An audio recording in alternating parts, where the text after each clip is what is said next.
waaw comme ni ngeen ko xamee rek jarul may ñëwaat ci li nga xamante ni mooy origine Malika ndaxte ñun ñëpp xam nañu Malika dëkk bi nga xamante ne dëkku diine la Seydina Limam moom moo ko créé campement touriste yi li nga fi indi woon ay jamono la woon Baye Djiboor yi moo fi nekkoon ak njabootam am benn feebar bi fi am ñëpp da bàyyi leen fi ñoom rek ñu nekk fi ñu seetlu ay tubaab bi ngi ñëw di ñëw si peexum géej gi di fanaan ci filao yi ñoom ñu ne ah lii de mën nañ see liggéey ci lañ créé campement yi tubaab yi ñëw di fi nekk di fi féexlu di ñibbi seen i dëkk jamono yooyu noonu ma lay wax nii Assane Sow wax na ko léegi premier rallye Paris Dakar fii la teew boobu ñoom dañ doon liggéey ak agence touriste bi nga xamante ni moo nekk aéroport du touriste yi jógee Europe Malika la ñuy dal door a dugg ci jaww ji ci Sénégal dem si yeneen dëkk yi loolu noonu amatul ndaxte gisatuñu ay chinois yàlla def VDN bi jaar fi barki Dembo Ndiaye ba campement yooyu sax léegi ñu dindi leen léegi ay bar lañ gis ak ay maison de passe ñoom ñoo ñëwaat dugg ci dëkk bi yor les mêmes licences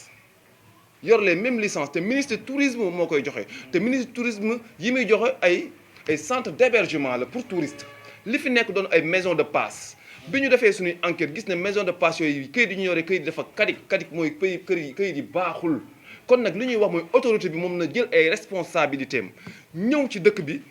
tëj bépp baar bu fi nekk bépp maison de passe bu fi nekk ndaxte mi ngi law yamatul sax léegi ci Malika plage dafa law ba dugg ci biir dëkk bi doo demee cité Sonatel ña nga fa doo demee quartier Médina Peul ña nga fa doo demee si yeneen ruq yi ña nga fa loolu la ñu bëgg tey moom mu daj xeex bi nag dañ ko commencé di ko tàmbalee tey def ci conférence de presse mais nag ñu xam ni du ñun rek suñuy kilifa ñoo ñu yebal sëriñ Magum Kër wax naa ko léegi dafa waroon a ñëw dernière minute la am empêchement moom moo tax mu yónnee ki nga xamante ne mooy yore jeunesse laayeen yi Seydina Liir mi ngi nii toog si ñun suñu biir waree ne jeunesse laayeen bi yëpp ñu ngi suñu ginnaaw ak imam bi nga xamante ni moo dëkk ca koñ ba ak xale yi nga xamante ne ñoom ñoo fa nekk di subir bokk ci suñu mouvement bii di Malika d'abord moom moo tax ñu organiser conférence bi la fa xew ëpp na am na benn sangara bu ñu naan Jakarta sangara boobu 150 francs lay dal doo ko gisee si stick lañ koy def xale yi moom la ñuy jënd xale yi sax dañuy lépp lu ñu mën a def pour am loolu noonu xaalis boobu pour jënd ko dina leen yomb Assane Sow mi ngi expliqué sànq da ngay dugg si kër jënd fa doo fa naanee benn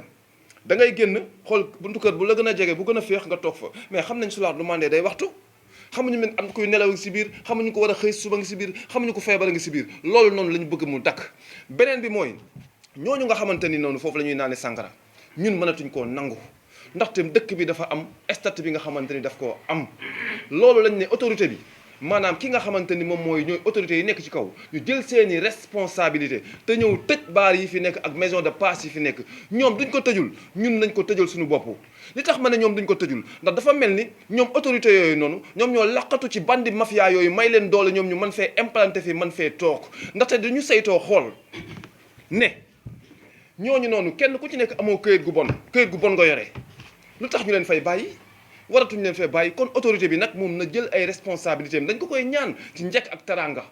ndaxte ñun dañuy yar ñu doon ñi nga xamante dañoo discipliné mën nañoo def comme yeneen xale yeneen dëkk yi ni ñuy def mais defuñu ko dañoo jug dem ànd ak suñu sëriñ Magum Kër Laay dem ci sous-préfet wax ak moom dem ci chef de village wax ak moom dem ci autorité yëpp waxtaan ak ñoom comme ni ko imam Ndiaye waxee door a organiser conférence de presse bii du ñu defee conférence de presse bii ñu toog ab diir kenn fajul ñun dañuy fajal suñu bopp ndaxte suñuy doom ñoo fi nekk te dañuy màgg beneen bi mooy xale yu jigéen yi nga xamante ne ñoom la ñuy jëlee caaro yi wala beneen dëkk wala yëmbal mën na doon sax Malika mais li am barki démb foofu laa waxee ndax nee nañ waa ji fu mu dëkk Tëngéej la dëkk yor ñaari jabaram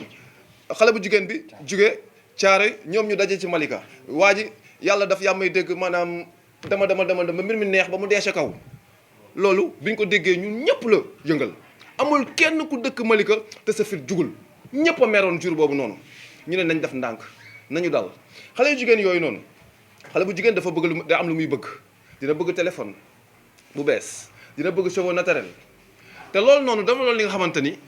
duñu gisee nit ñuy dugg duñ ko ñamalee kenn bu bëggoon téléphone amoon na ko am mën na ko fay de mën nga faa am 10 000 francs wala 100 000 francs par jour daf influencer suñu doom yi ak suñu jarbaat yi loolu lañ bëgg mu dakk leneen li moom mooy duñu naanee seen sàngara soosu ba pare si mbedd mi lañ koy sànni capote yi nga xamante ni moom la ñuy jëfandikoo duñu pare suñu mbedd mi lañ koy sànni suñu doom yi di ko for di ko def ay manque te loolu noonu dëgg fa yàlla nag dafa doy comme la ñu waxoon ci mbëbës dafa doy moom lañ ne lii nii auberge yi ak campement yi ak bar clandestin yi dafa doy dama bëgg ñëpp wax ko ñu dégg ko dafa doy. li xew ci dëkk bi nag lenn rek la mbokk mi wax na ko léegi mooy vente de boissons alcoolisées bi loolu mooy li nga xam ne moo fi nekk te waa Malika yi kenn bëgg ko fi man maa ngi fi dëkk si fii 2008 ci plage bi moo fi dëkk si kenn nekku fi sama diggante géej kër doxu fi man rek maa fi nekk man ak sama famille ginnaaw gi la nit ñi ñëw 2011 2012 léegi nag kenn amatul foo dëkk sax fees na xëy na lii moom lañ ci bëggoon ñëw dëkk moom fee xumbul du neex waaye buy neex it war na am nu muy neexe li wolof di wax yàggul gën a indi lii kenn mësu ko xam Malika vente boisson alcoolisée kenn mësu ko xam Malika ndaxte Malika dëkku diine la kon nag bu fi demee ba nga xam ne bi boisson alcoolisée yi mi ngi fi maison de passe yi mi ngi fi auberge yi mi ngi fi gan ñi ñoo ko fi indi loolu nag waa Malika dañ ci war a kenn ku nekk xar ci sa tànk tubéy mu jóge fi parce que lii am na dëkk yu diine yoo xam ne kenn ñemewu ko fa def Cana baa nga ne kenn ñemewu ko fa def Touba ngi nii kenn ñemewu ko fa def Tiwaawan ngi nii kenn ñemewu ko fa def Malika dëkku diine la comme yooyu dëkk donc loolu kenn mënu ko dindi ku dul waa Malika kenn mënu ko dindi ku dul ñun suñu doom yi lañ fi yàq man ki ma dëkkal fi ma dëkk nii maison bi situé si dend ak man rëkk la maison mitoyenne rëkk ak man ñu ngi fi ubbi vente boisson alcoolisée bi mu amee laa jóg sol ci sama dal dem def benn pétition ci biir koñ bi yépp plus de 400 personnes signé pétition bi pétitionnaires yépp ñu ngi fii ñu boole ko benn note benn lettre ñu yót indil ko mairie jox ko maire bi jox benn commissariat jox benn le représentant du xalif sëñ Mamour yóbbu benn sous préfecture Pikine yóbbu benn préfecture bu Pikine bon le maire a réagi bind préfet ne ko effectivement waa Malika Plage yi saisir nañ ma ci benn note benn lettre ak benn pétition pour wax ñu la nga xam ne ñu ngi koy naqaru ci kii bi jot naa ci benn dama lay yëgal ne ñoom it ñi ngi taxaw ci loolu jóge fi loolu bi mu amee man toog naa lu yàgg kenn réagirul gars yi ñi ngi continuer nag def seen liggéey bi ñu demee ci police bi def nañu ñii gis nañu leen ñi ngi fi waaye de 8h du matin à 23h59 la ñu am droit kii fi te kenn amul droit naan fi sax dañuy jënd yóbbu kenn amul droit naan fii da ngay jënd yóbbu kenn amul droit sax taxaw fa da ngay jënd rek génn dem mais loolu kenn respecté wu ko fii dañuy jënd ñii toog fii di naan ñii di tux man ñi nga xam ne ñoo sës ak man damay toog sama biir salle di naafi la ñuy tux ba di ma gêner damay génn ne leen arrêté wala ngeen génn fii dem naa ba ci gérant bi ma ne ko lii dafay dakk da ngeen di arrêté lii dem nañ police wax nañ leen ko nee nañ leen fii kenn amul droit naan fi kenn amul droit taxaw fi sax da ngay jënd rek dem sa yoon mais loolu kenn amu ko fi loolu respecté wuñu comme respecté wu nañ ko il faut ñu wax nag waa dëkk bi jóg ci loolu bon dañuy daay li nga xam ne moom ma ci gën a tiital sax mooy suñu doom yi fi nekk ay xale yu jigéen yu ndaw ay xale yu góor dañuy jaay ay dosettes yu tuuti ay 200 francs 100 francs nga xam ne xale yi mën nañ ko am loolu dañu jóg pour yàq xale yi puisque dëkk boo ko bëggee yàqal jigéen ñi ak xale yi dëkk boo ko bëggee yàq da ngay yàq jigéen ñi ak xale yi dëkk bi yàqu